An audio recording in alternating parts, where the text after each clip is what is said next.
어떤 남녀가 만났는데 아주 첫눈에 반했습니다. 첫눈에 반해서 한눈에 반했습니다.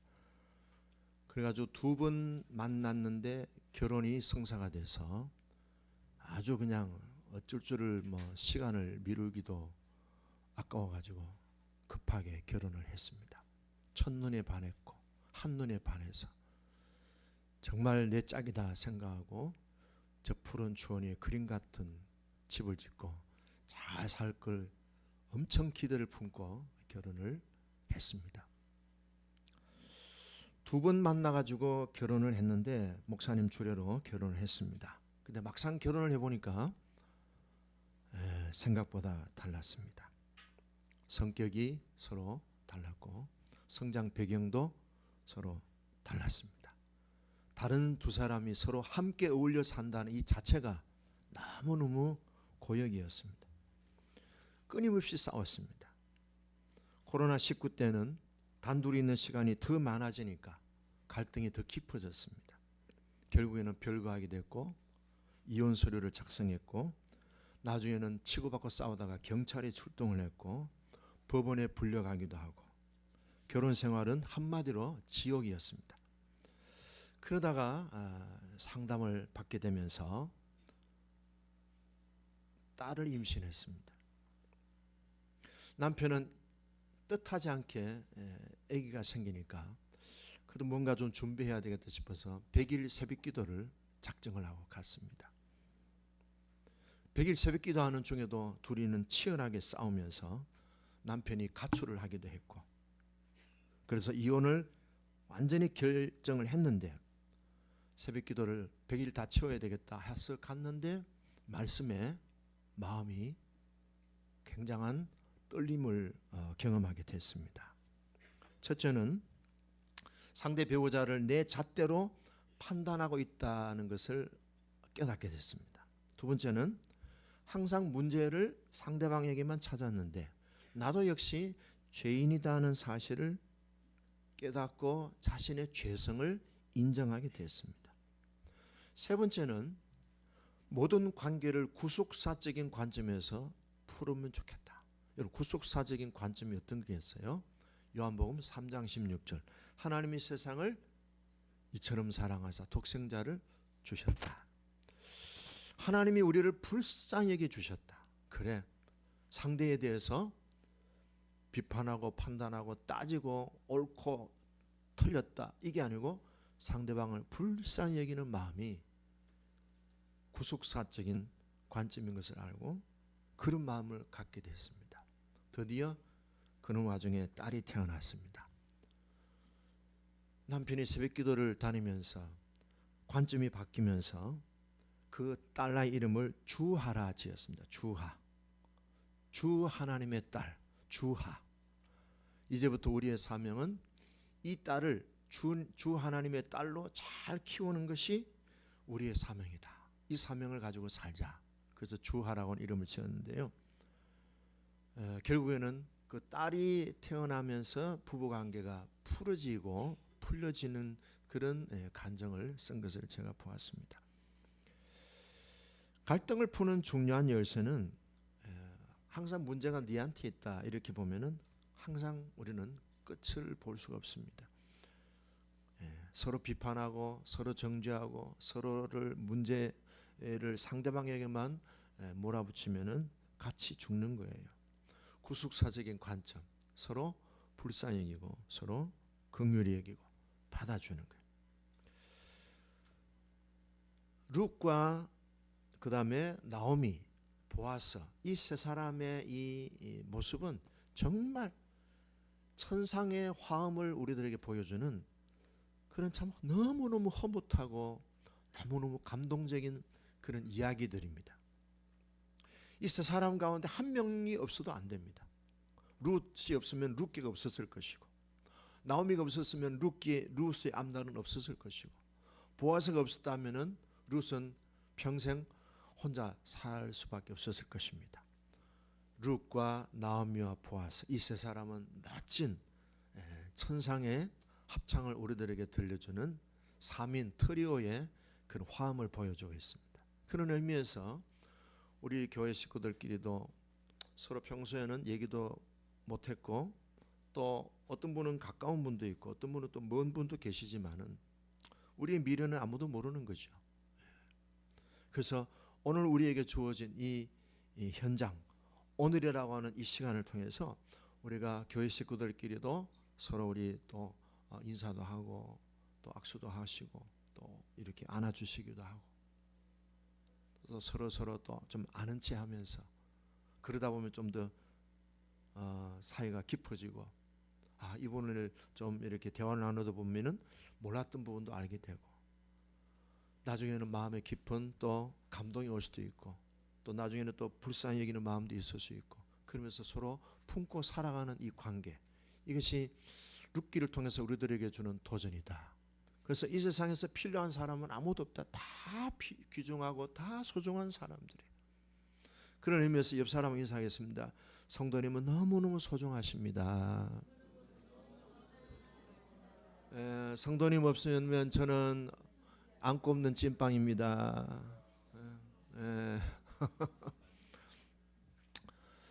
그래요. 우리가 어떻게 또 가까워지고 어떻게 또 사이가 또 우리가 깊어질지는 아무도 모르는 거예요. 누구 한 사람이라도 없었으면은 룻기는 존재하지 않았을 것입니다. 이 룻과 나오미와 보아스의 이 삼중주 화음은 정말 우리들에게 관계에 대한 굉장한 도전을 주고 하나님께서 우리들에게 풍성한 생명의 빛을 보여주는 장면이라고 볼 수 있습니다.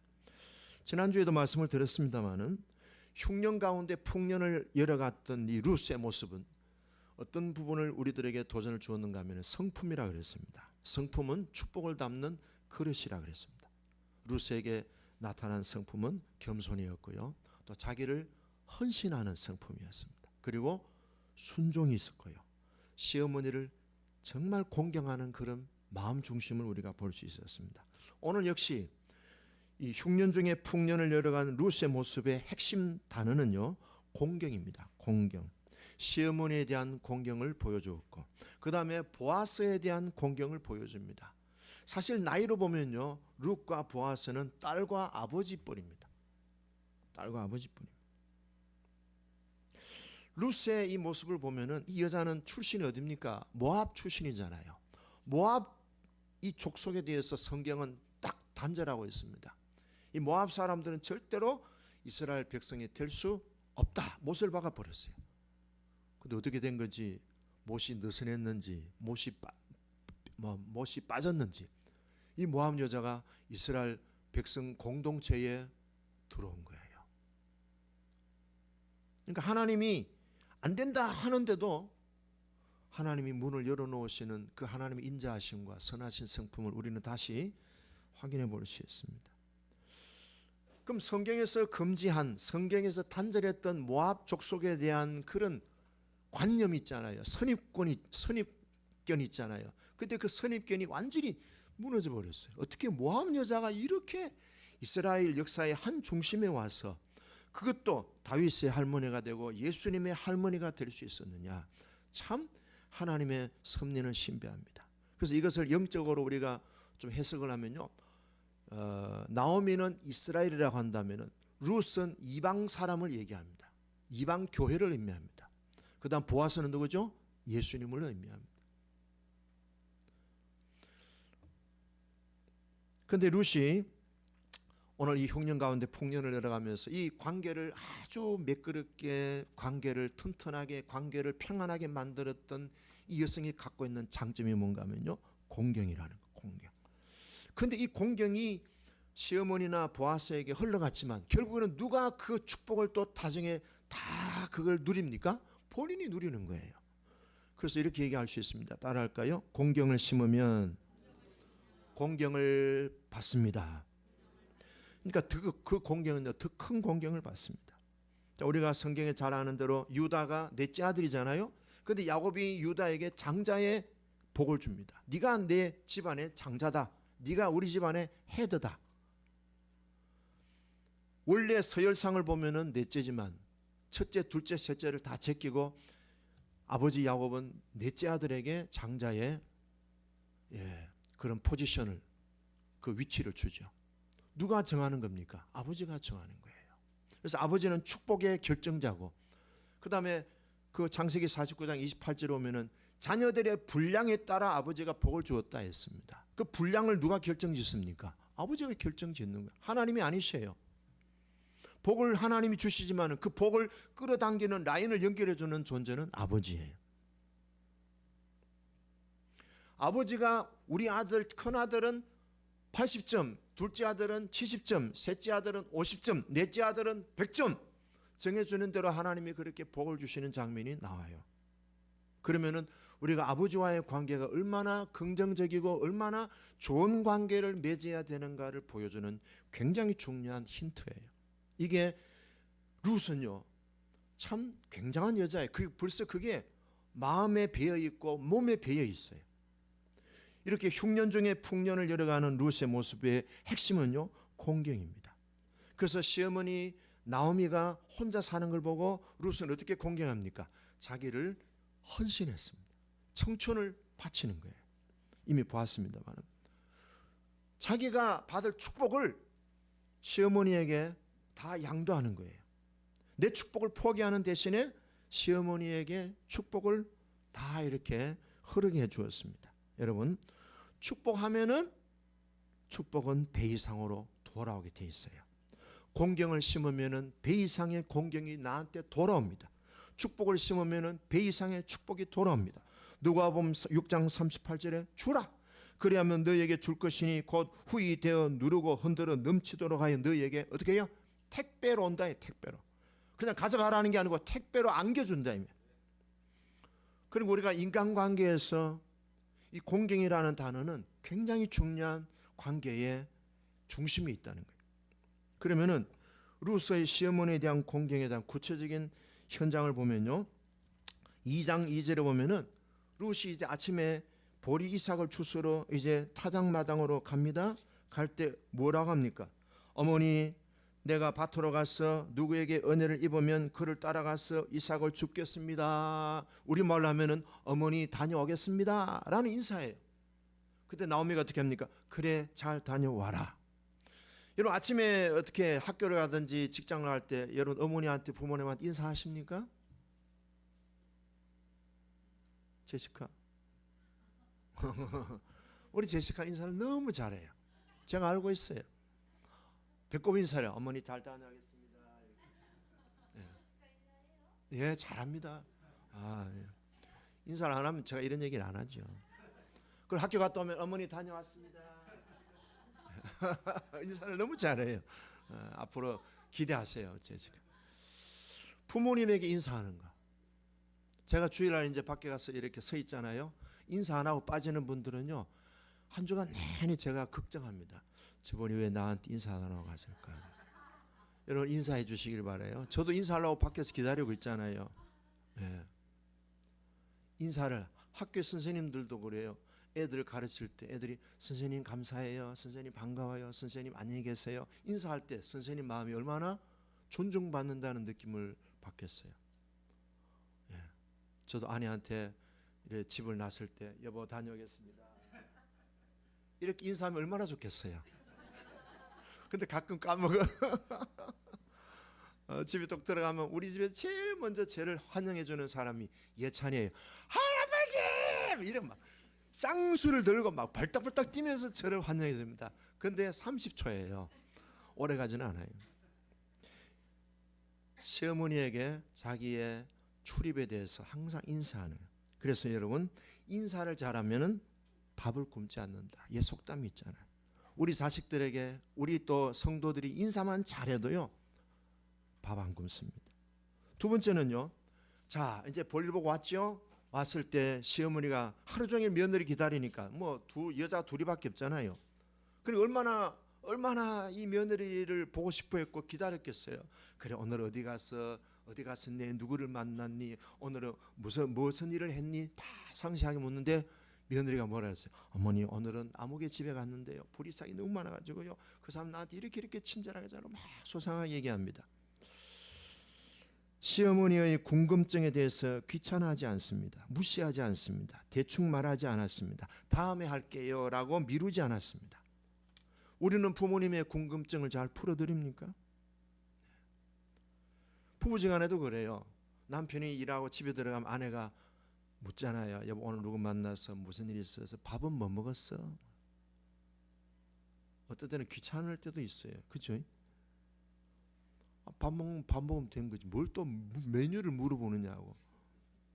근데 아내는 이렇게 소상하게 묻고 싶은 여성의 기질이 있는 거예요. 사실은 뭐 먹었느냐, 뭐 짜장면 먹었냐, 뭐 비빔밥 먹었냐, 이게 중요한 게 아니고 나는 당신하고 교제하고 싶어. 나는 당신하고 더 마음의 깊은 대화를 하고 싶어 하는 그런 친밀함에 대한 욕구잖아요. 저도 잘 대답을 하려고 하는데 어떤 데는 막 버럭버럭 이렇게 가끔 할 때도 있습니다. 죄송합니다. 잘 궁금증을 풀어드리면 좋겠어요. 자, 그 다음에 또 하나 세 번째는요. 이 시어머니 나오미가 이 그 룻에게 멘토링을 잘 해줍니다. 자, 2장 23절에 보시면요.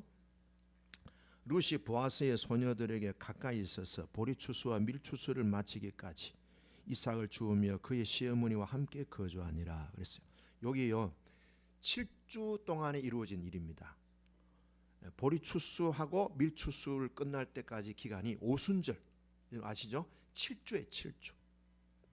7주 동안에 어머니가 시키는 대로 다른 사람의 밭에 안 가고 보아스의 밭에서 보아스의 소녀들과 이삭 줍는 또 추수하는 그 소녀들과 함께 떠나지 않았다는 거예요. 7주 동안에. 엄마가 시어머니가 시키는 대로 하는 거예요. 왜? 시어머니는 지금 계획을 갖고 있어요. 왜 보아스의 밭을 지키고 거기에서 절대로 다른 밭에나 다른 남자들하고는 어울리지 말라고 했을까? 시어머니의 계획이 있는 거예요. 지금 룻이 보아스의 보리밭에서 이삭을 지금 줍고 있잖아요. 그 보아스라는 사람에 대해서 룻은 모르는데 나오미는 다 알고 있어요. 됐다. 이제 우리 며느리를 재혼시킬 수 있는 기회가 왔구나. 마음속으로 지금 품고 지금 기회를 보고 있는 거예요. 그 기간이 지금 7주 동안에 룻이 시어머니 말을 잘 순종하고 따라가고 있는 거예요. 여러분, 부모의 어떤 그런 자녀들에 대한 계획이 있어요. 제가 우리 아이들한테 이런 얘기 자주 했어요. 야, 공부는 머리로 하는 게 아니고 뭘 한다고요? 엉덩이로 하는 거야. 이거 얼마나 심오하고 깊은 얘기입니까? 근데 애들은 엉덩이를 탈탈탈탈탈. 이제 부모는 이제 무언가 기대하고 계획하는 게 있잖아요, 그죠? 이해가 안 될지라도 부모가 어떤 고면을 하고 어떤 또 뭐 어드바이스를 하면은 나를 정말 사랑해서 나의 장래를 위해서 하는 얘기구나 하고 받아들이면 되는데, 에이, 맨날 잔소리해, 맨날 잔소리해. 우리 엄마는 잔소리 빼면은 없어. 근데 이 룻의 성품 자체가 참 착한 성품이에요. 고운 성품이에요. 모나지 않았어요. 부드러워요. 온유해요. 그리고 순수해요. 시어머니가 왜 저런 말을 했을까? 그 깊은 마음을 파고들고 그 의도가 뭘까? 동기가 뭘까? 이런 생각하지 않고 그냥 시키는 대로 네 했어요. 7주 동안에 그 일을 진행하면서 드디어 이제 때가 오는 거예요. 그 때가 이제 뭔가 하면요 3장 1절입니다. 자, 그러면요 우리가 생각할 때 그럼 무조건 뭐 시엄마가 시키는 대로, 시엄마 지도 뭐 잘못한 거 있고 시아버지 지도 잘못한 거 있고 아버지도 잘못한 거 있고 어머니도 잘못한 거 있어요. 부모가 완벽한 부모는 없어요. 그렇지만 하나님은 우리의 완벽하지 않는 권위자, 완벽하지 않는 부모라 할지라도 내가 하나님의 사람으로서 어떻게 반응을 보이느냐, 하나님은 그걸 살피신다는 거예요. 이 부분을 우리가 잘 정리를 해야 돼요. 그럼 나오미는 문제 없습니까? 있죠. 우리 앞에서 보았지만 나오미가 가지고 있는 생각이 부정적이에요, 긍정적이었어요? 부정적이었어요. 내가 저주받아가지고, 내가 하나님 앞에 벌 받아가지고, 꼭 그렇게만 생각해야 돼요. 그러니까 나오미는 굉장히 자기 피의식이 있고요, 자기 상처가 깊은 여자예요. 그러니까 모든 사건과 이 상황들을 부정적으로 해석하는 거예요. 근데 룻은 어땠어요? 나는 어머니와 함께 평생을 나는 살겠습니다. 어머니 하나님이 나의 하나님이고 어머니가 가시는 곳에 나도 가고 어머니가 주무시는 곳에 나도 자고 어머니가 죽는 곳에 나도 죽겠습니다. 긍정적이잖아요. 똑같은 상황인데도 한 사람은 부정적이고 한 사람은 긍정적이에요. 결국에는 어떻게 됩니까? 긍정적인 사람을 통해서 인생이 열리고 흉년은 풍년으로 바뀌게 되는 거죠. 완벽한 사람은 없어요. 하나님은 우리의 태도를 다루시는 거야. 좋다. 부모가 정말 문제가 많은 부모를 할지라도 너는 어떻게 하나님의 사람으로서 그것을 풀어가느냐, 하나님은 그걸 보시는 거예요. 거기 합격한 사람들이 많습니다. 불합격된 사람도 많습니다. 근데 룻은요, 판단은 하나님께 맡기고 나는 나의 본분에 충실한다. 권위자에 대한 하나님의 뜻은 딱 한 가지입니다. 공경입니다. 공경. 영어로 honor, 공경. 자, 이렇게 순종을 했고 시어머니의 그런 권면을 잘 받아들인 이 룻이 결국은 뭡니까? 공경했더니요, 공경을 갑절로 대받습니다. 자, 룻의 모습을 보면서 나오미가 드디어 룻에게 축복을 합니다. 1절, 오늘 읽은 1절인데요, 같이 읽어볼까요? 3장 1절 시작. 룻의 시어머니 나오미가 그에게 이르되 내 딸아, 내가 너를 위하여 안식할 곳을 구하여 너를 복되게 하여야 하지 않겠느냐. 여러분, 며느리 룻에게 안식할 곳을 내가 구해주겠다. 뭘 말합니까? 집입니다. 그냥 집이 아니고요, 살림 살 수 있는 가정을 내가 열어주겠다는 거예요. 우리가 우리말로 하면 쉽게 하면 뭐예요? 재혼해라. 재혼할 수 있는 길을 내가 열어주겠다. 그래. 그동안에 나오미가 품었던 룻의 재혼에 대해서 처음으로 이제 발설을 하는 거예요. 그러면서 2절에 네가 함께하던 하녀들을 둔 보아스를 언급합니다. 우리 친족이 아니냐? 우리 친족이 아니냐? 그가 오늘 밤에 타작마당에서 보리를 까버리라. 이제 때가 온 거예요. 7주 동안의 수확 기간을 끝내면서 이제 마지막 타작하면서 축제하잖아요. 잔치하잖아요. 그 날이 이제 오늘인 거예요. 오늘 밤에 타작마당에서 이제 마지막 추수의 페스티벌, 축제를 벌일 것이다. 자, 룻 보아스가 친족이라는 사실을 강조하는 이유는요, 구약 성경의 전통에 신명기 25장에 보면 나와요. 자, 예를 들어서 제일 마지가 결혼을 했는데 아기를 못 낳고 후손을 못 보고 그 아들이 죽어버렸어요. 그럼 어떻게 해야 돼요? 둘째 아들이 형수를 통해서 형의 아이를 대를 이어주는 역할을 하는 거예요. 이걸 뭐라 그래요? 계대법이라 하기도 하고 아니면 고엘 제도라 하기도 하고요. 이게 구약의 수혼인 혼인법이에요. 근데 이 집 나오미 가정에 남편도 일찍 죽고 남편이 두 아들을 낳은 두 아들도 다 죽었잖아. 이 집에 남자 하나도 없어. 이 집에 지금 대를 이을 씨가 없어. 근데 씨를 만들어야 되는데, 잘 보세요. 지금 이 집에 진짜 씨를 만들어야 될, 대를 이어야 될 여자는 룻이에요, 나오미예요? 나오미예요, 사실은. 이 보아스하고 지금 연결돼야 될 대상은 룻이 아니에요, 나오미예요, 사실은. 왜냐하면 나오미가 보세요, 자기 남편 죽었죠, 아들 둘 죽었죠. 순서상 보면은 나오미가 보아스하고 재혼해서 그 후손을 만드는 게 맞아요. 근데 그 기은 부를 보아스를 남편으로 맞이해야 될 사람이 나오미인데, 나오미는 뭐예요? 그 자리를 룻에게 넘겨주는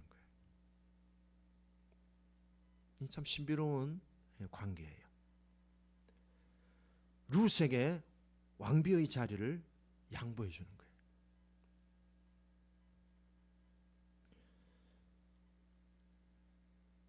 공경을 했더니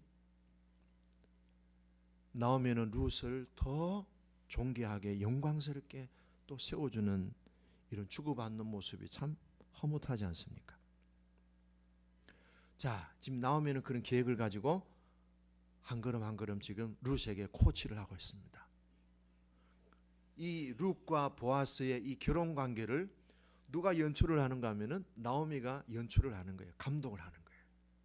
그 감독의 말을 따라 룻은 잘 한 걸음 한 걸음 따라갑니다.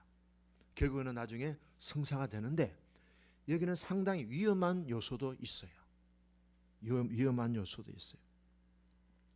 자, 그래서 나오미가 룻에게 코치를 하면서 이제 길을 제시합니다.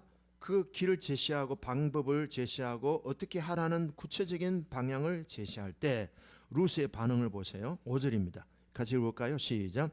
룻이 시어머니에게 이르되 어머니의 말씀대로 내가 다 행하리라. 방점은 여기서 다 행하리라. 부분만 행하는 게 아니고 다 그대로 시키는 대로 하겠습니다. 그래서 시어머니가 시키는 그대로 지금 하는 거예요. 그런데 지금 이 일이 진행되어지는 것이 어떻게 보면요, 굉장히 위험한 일일 수 있어요. 왜냐하면 보아스가 이 여자가 왜 이래 하면은 떨쳐버리면 끝나는 거예요.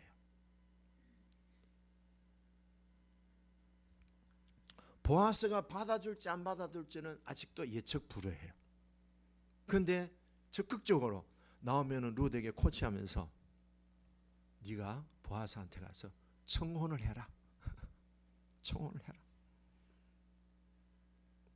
대단한 용기와 담대함을 가지고 나오미는 남자의 그 속성을 잘 파악하면서요, 룻을 조심스럽게 보아스에게 접근시키는 겁니다. 어떻게 보면 오늘 이 장면은요, 굉장히 영화를 보면은 야한 장면입니다.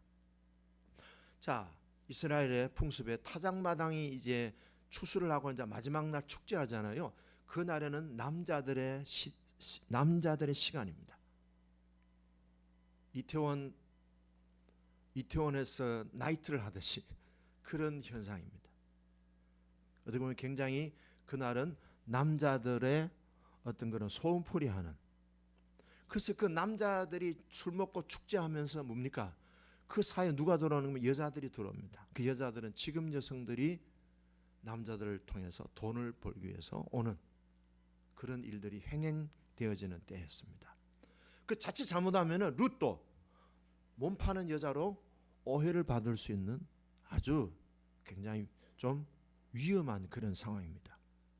그런데 룻은 그런 위험한 상황에서 연출가이고 감독자인 나오미의 그 모든 그 가르침을 그대로 다 행하리이다. 자, 연출자 나오미가 뭐라고 얘기합니까? 3절 보시죠. 그런즉 너는 첫째 목욕하는 거예요. 그럼 일상적인 날과 좀 구별되겠죠? 그 다음 뭐예요? 기름을 바르고. 기름을 왜 발라요? 향수예요, 향수. 향이 좋은 기름을 바르고, 그 다음 무슨 옷을 입어요? 어떤 옷이겠어요? 일상복이겠어요? 작업복이겠어요? 외출복이겠어요? 이 옷은요, 굉장히 상대방에게 어필하려고 하는 목적을 가지고 입는 옷이에요. 그러니까 자기가 상대방에게 최고의 예의와 최고의 정성을 가지고 상대방을 높여드리기 위한 옷이에요. 그러니까 이 여자가 지금 그런 옷을 입고 향수를 뿌리고 목욕을 하고 간 이 자체가 어떻습니까? 보통 나라고는 다른 거예요. 눈에 확 띄는 거예요. 근데 보이지 말라 그랬어요. 보아스가 눕기까지 보이지 마라. 자, 그 다음에 4절 보겠습니다. 그가 누울 때에 너는 그가 눕는 곳을 알았다가 들어가서 그의 발치 이불을 들고 거기에 누우라. 그가 네 할 일을 내게 알게 하리라. 자, 발치 이불을 든다는 말은 발을 덮고 있는 이불을 들고 그 펴서 들어가는 거예요. 이게 뭘 의미하느냐? 당신에게 나를 드린다. 당신에게 내 자신을 온전히 복종시켜 드리겠습니다. 내 존재를 당신에게 굴복시켜 드립니다. 이 뭐예요? 결혼을 요청하는 장면입니다. 그러면서 9절에 보면은 뭐랍니까? 9절에 네가 누구냐 하니까 당신의 옷자락을 펴서 당신의 여종을 덮으소서. 당신의 옷자락을 펴서 당신의 여종의 벌거벗은 몸을 덮여주세요. 옷자락은 뭘 의미합니까? 권위를 의미합니다. 당신의 권위로 남자로 그녀로 우리 집안의 후손을 이어받아야 할 기업 물을 자로서 당신의 그 영광과 당신의 권위로 우리 집안에 아기도 하나 없는 후손이 없는 우리 집에 당신의 보호막으로 우리를 덮어주시기를 원합니다. 이게 또 하나의 청혼이죠. 후손이 없는 우리 집안 엘리멜렉의 대를 잇는 남편이 되어달라고 하는 룻의 청혼 장면입니다. 그런데 이 장소가 어디서 이루어집니까? 이 일이 타작마당이에요. 구약 성경에 보면 타작마당에 대한 얽힌 스토리들이 많습니다. 특별히 기억나세요? 타작마당에서 다윗이 하나님을 만납니다. 그래서 그곳을 다윗이 기념해서 성전을 세우게 됩니다. 거기가 바로 예루살렘 성전입니다. 그럼 성전 이 타작마당에서 무슨 사건이 일어납니까? 룻이 자기를 보아스에게 내어드리는 거예요. 보아스가 룻을 받고 뭐 합니까? 자, 보시죠. 3장 11절 읽어봅시다. 11절. 그리고 이제 내 딸아 두려워하지 말라. 내가 네 말대로 네게 다 행하리라. 많이 본 것 같다, 그죠? 아까 룻이 어머니에게 다 행하리라 했는데 이번에는 보아스가 룻에게 다 네 뜻대로 내가 해주겠다. 네가 청혼한 거 내가 오케이 받아들인다. 서로가 서로를 주는 거예요. 타작마당이 어떤 곳입니까? 하나님의 성전이 세워진 곳이라 그랬죠. 나오미가 자신을 포기하고 룻을 집안의 어른으로 세운 곳입니다. 이 성전은 뭐예요? 룻이 자기를 내어주고 보아스도 자기를 내어주고, 성전은 뭐 하는 곳입니까? 자신의 의지와 권리를 포기하는 곳입니다. 거기가 바로 예배가 이루어지는 현장입니다. 그러니까 예배가 뭡니까? 나의 의지와 권리를 내려놓고 내 뜻대로 마시고 아버지의 뜻대로 되기를 원하나이다. 바로 겟세마네 동산의 그 현장이 성전이고 예배고, 그것이 바로 뭡니까? 흉년을 풍년으로 열어가는 터닝포인트가 되는 굉장한 핵심적인 장소다. 자, 룻의 그런 청혼에 대한 요청에 대해서 보아스는 흔쾌히 대답합니다. 내가 네를 알고 있다. 네 성품을 알고 있다. 네가 얼마나 현숙한 여인이고 네 인애가 얼마나 참 풍성한지 온 동네 사람들이 너를 칭찬하는데 내가 어찌 너를 거절하겠느냐. 너의 청혼을 내가 I'm okay. 내가 받아주겠다. 자, 룻이 처음에 이제 정리합니다. 룻이 처음에 자신을 시어머니에게 헌신했잖아요. 공경했잖아요. 시어머니는 뭐예요? 자기 자리를 룻에게 넘겨줍니다. 자기를 며느리한테 내어줍니다. 공경은 축복의 통로입니다. 그리고 룻이 보아스를 공경했던 것도 나타납니다. 그랬더니 보아스가 또 어떻게 합니까? 룻에게 자신을 내어줍니다. 룻의 꿈을, 청혼을 받아들이면서 자신을 내어줍니다. 자, 타작마당, 오늘 우리로 얘기하면 성전이고 예배드리는 현장입니다. 그곳에 무엇이 이루어집니까? 나의 의지와 나의 유익과 나의 권리를 내려놓고 하나님 앞에 자신을 내어드리는 거예요. 내 뜻대로 마시고 아버지의 뜻대로 되어지기를 원합니다. 굴복. 나오미도 그렇게, 룻도 그렇게, 보아스도 그렇게. 세 사람의 아름다운 하늘의 트리오 화음이 얼마나 아름다움을 줍니까? 흉년을 풍년으로 만들어가는 비결이 바로 여기에 있습니다. 자기를 내어주는 겁니다. 이 은혜가 우리에게 있기를 주의 이름으로 축복합니다.